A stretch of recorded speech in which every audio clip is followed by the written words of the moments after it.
Harka fuune daawwattootaaf hordoftoota bilisootii fi ashama akkam jirtu.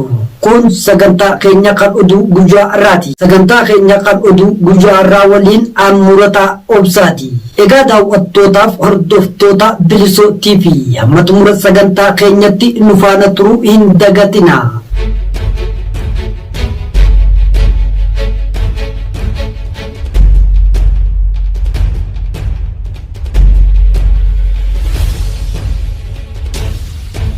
Oduu ijoo caasaan murna biltiginnaa kaaba Oromiyaa godina Walloo keessatti ilmaan Oromoo doorsisuun hammeessanii jiru. Dammaqinsi uummata keenyaa gargaarsa Booranaa hongee miidhameef gochaa jiru jabaatee itti fufuu qaba jedhamee jira. Godina Baha Wallaggaa aanaa Saasigaa keessatti waraanni biltiginnaa namoota 3 ajjeesanii jiraachuun dhagahamee jira. Godina Iluu Abbaaboor aanaa Aallee keessatti gibira humnaa ol daldaltootatti ramaduun akka kafalan dirqisiisaa jiraachuun baramee jira. Caasaan murna biltiginnaa goleelee Oromiyaa garagaraa keessatti ilmaan Oromoo badii tokko malee ji'a tokkoo fi waggaa 2 ol hidhuudhaan mana hidhaa keessatti hiraarsaa jiraachuun dhagahamee jira. Bal'ina oduu kanaaf akka itti aanutti waan qindeeffannee qabna. Caasaan murna biltiginnaa kaaba Oromiyaa godina Walloo keessatti ilmaan Oromoo doorsisuun hammeessanii jiru. Bal'ina oduu kanaa urjii sabaa waan qindeeffattee qabdi. Caasaan murna biltiginnaa kaaba Oromiyaa godina Walloo keessatti ilmaan Oromoo doorsisuun hammeesse naannoo 28 bara 2009 xaaliin namaa fedhii lafa bal'ifannaa qaban Abiy Ahmed aangooti ol ba'uun bu'uura godhachuun yeroo garagaraatti duula qindaa'aa ilmaan Oromoo Walloo kaaba Oromiyaa keessa jiraatan irratti duula duguuggaa sanyii labsuun namaa fi qabeenya irraa miidhaa gahaa turan har'as hin dhaabne. Duula bifa haaraa baatii amajjii keessaa fanxaaleeyyii Amaaraa murna biltiginnaa dursaman godina Walloo aanaa Jillee Dummuugaa keessatti eegalanii aanota godina Walloo hedduu keessatti miidhaan hawaasa Oromoo irraa gahee jira. Miidhaa jabduu fanxaaleeyyiin Amaaraa geessisan irraa raafatamuun yeroo ammaa aanota akka Caaffaa Roobitti, Baatee, Jillee Dummuugaa fi Kamisee keessatti ilmaan Oromoo adamsanii hidhuu saamuu fi qabee isaanii humnaan harkaa fudhachuuf ajjechaa jiru. Aanota kanneen keessatti reebichaa fi doorsisni Oromiyaa xiyyeeffatee gaggeeffamaa jiraachuun kan nuuf himan. Muddeen kun lafa Oromoo miti lafa keessanitti galaa fi ajjechaa Oromiyaa keessatti saba keenya irratti ta'uu isin irratti deebifnaa jechuun yaaddessaa akka jiran dabaluun ibsani. Sababa kanaafis hawaasni Oromoo wal quba qabaachuun qawwee isaa murna biltiginnaatti amanee kennuu irraa ittiin of eeggachuu qabaa jechuun yaada isaanii nuuf qodaniiru. Dammaqinsi uummata keenyaa gargaarsa Booranaa hongee miidhameef gochaa jiru jabaatee itti fufuu qaba jedhamee jira. Bal'ina oduu kanaa daandii bilisummaa Oromiyaa irraa waan qindeeffate qaba. Dammaqinsi uummata keenya gargaarsa Booranaa hongee miidhamteef gochaa jiru jabaatee itti fufuu qaba jedhame.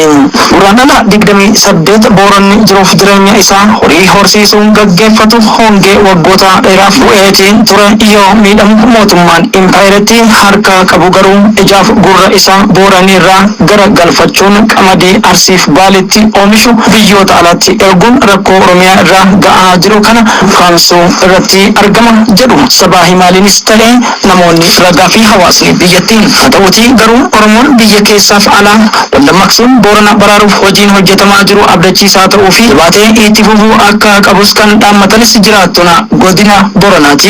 Manneen barnootaa, manneen amantaa garaagaraa keessatti akkasumallee hojiin humnaa hojjechuun galii Oromoo Booranaatiif walitti qabuun jabaatee kan itti fufe yoo ta'u abbootiin qabeenyaa Oromoo Boorana haa baraaru jechuun harka isaanii hiixataati jiru.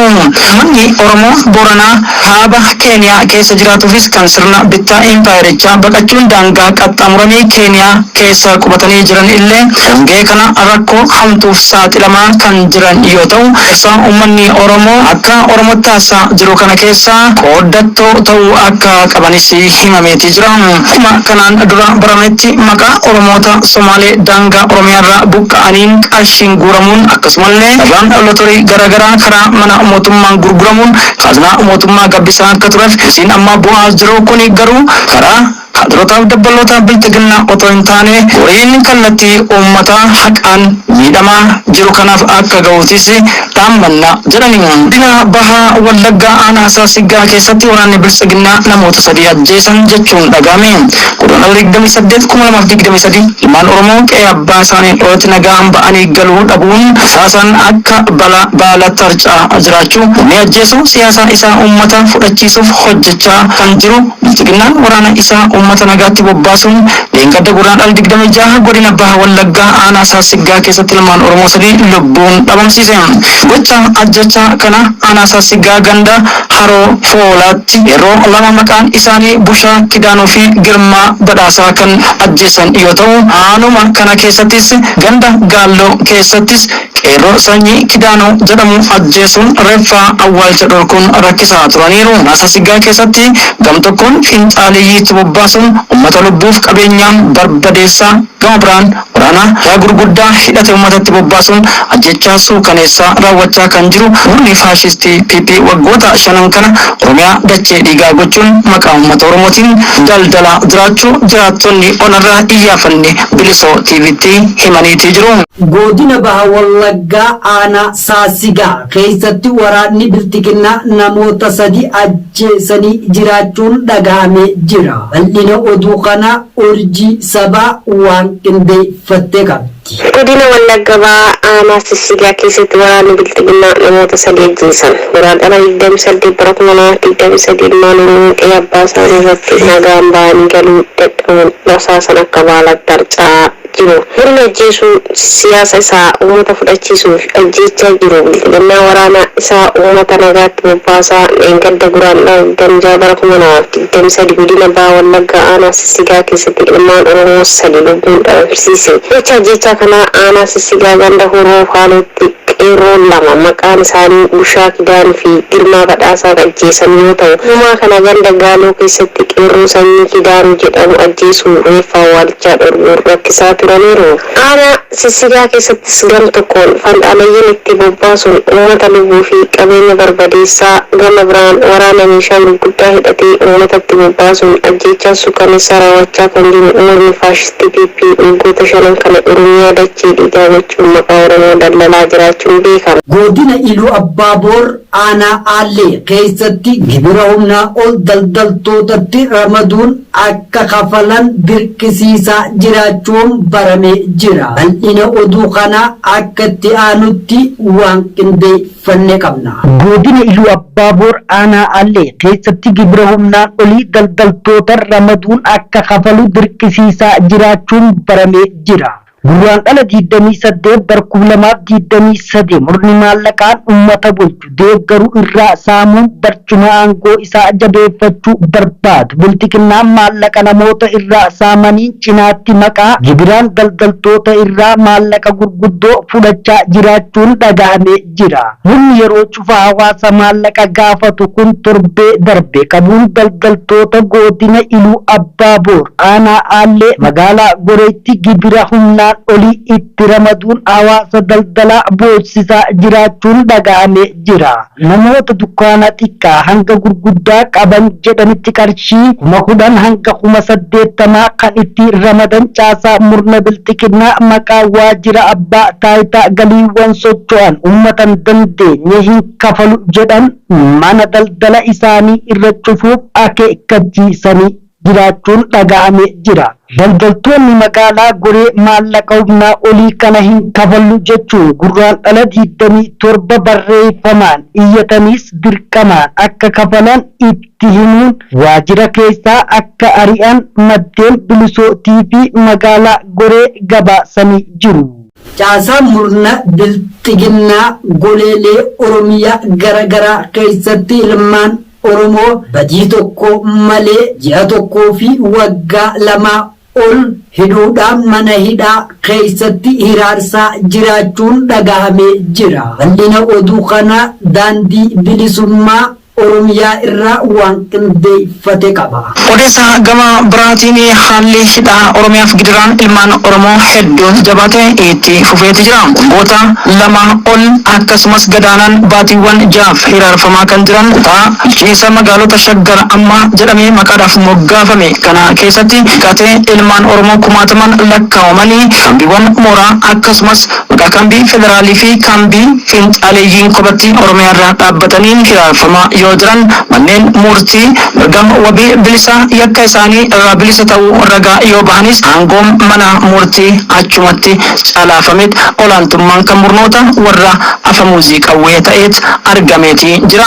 Kanumaan wal qabsiisee haalli odeeffamaa jiru qabataman kan namatti agarsiisu man Oromoo hedduun dhibboota hedduutiin lakkaa'aman kambiiwwan Awaash Ababa akkasumas Awaash Sabat Affaar keessa dabalatee Awaash Malkaa Sa'aa kutaa bulchiinsa godina Shawaa Bahaa Aanaa Adaamaa jalatti argamtuu fi biraatiin iddoowwan hin beekamne godinoota addaa Sulultaa Sabbataa fi kanneen laga Xaafoo laga Daadhiitii fi iddoowwan galaan kan kana fakkaatan Burraayyuu dabalatee hidhamaa jiran hedduu ta'uun himama. Kanumaan wal qabatee ilmaan Oromoo waggoota lama olii fi akkasumas ji'oota 6-8 hidhaman badii tokko malee maqaa shaneedhaan hidhata qabdu jechuun daandiirraa qabanii dhalootaan wallagga ta'uu isaanii qofa kan gidirfamaa jiranii fi giddugaleessa iddoo belbelli tarkaanfiin gurguddaan wabootti fudhatame irratti harii kana ba'uuf kan qe'ee buqqisaa kan magaalaa naannichaa fi Shaggaritti qabe immoo hidhatti gidirsuudhaan erga ji'ootaaf gara Awaash Sabaatitti gidirsaatii ture wabii mirgi mootummaa federaalaa maqaa fiin jedhudha fakkeessuudhaan diraamaa isaaniin taphatanii bilisa baasullee naannoon Oromiyaa garuu sanqalleetti ajajuuf dirqamteeti jirti. Kanneen keessaa amantii Abaataa caalchisaa akkasumas ammoo kanneen akka Yirqihuun jedhamee fi sabboontonni kumaatamni keessatti argamanii fi ammas yeroo kanatti shamarran akka Boontuu Hawwiitii fi Daartuu jedhaman kanneen maqaa leenjii waraana bilisummaa Oromootiin wal qabatan jedhan hiraarfamaa jiraachuu maddeen gabaasaniitii jiru. Odeessa kanaa fi kanneen kana fakkaataniin godina Baalee Bahaa onoota akka Gololchaa Gaasara Gendhiiriitii fi onoota akka Raayituu fi Sawweenaa keessattis bunni kun sochii waraana bilisummaa Oromootu eegale jechuun uummata bahaa fi gala dhooguun hedduuwwan isaanii hidhatti guuraa jiraachuun beekameetii jira. Biyyatti namni tokko qabamee sa'aatii 48 mana murtiitti dhiyaachuu qaban abjuu ta'eet akka biyyattitti ergaafee waggootan 5-6 darban lakkoofsisuu eegalee jira. Gabaasa kanaa fi kanneen kana fakkaatan sagantaa keenya qophii Bilisoo TV irratti balballoon isiniif qabannee dhiyaanna galatooma. Egaa daawwattootaaf hordoftoota Bilisoo TV sagantaan oduu keenya har'aaf qabannee isiniif dhiyaanne asirratti goolabama. Sagantaa oduu birootiin amma walitti deebinu qophiilee Bilisoo TV afaan waliin turtii gaarii isiniin jenna.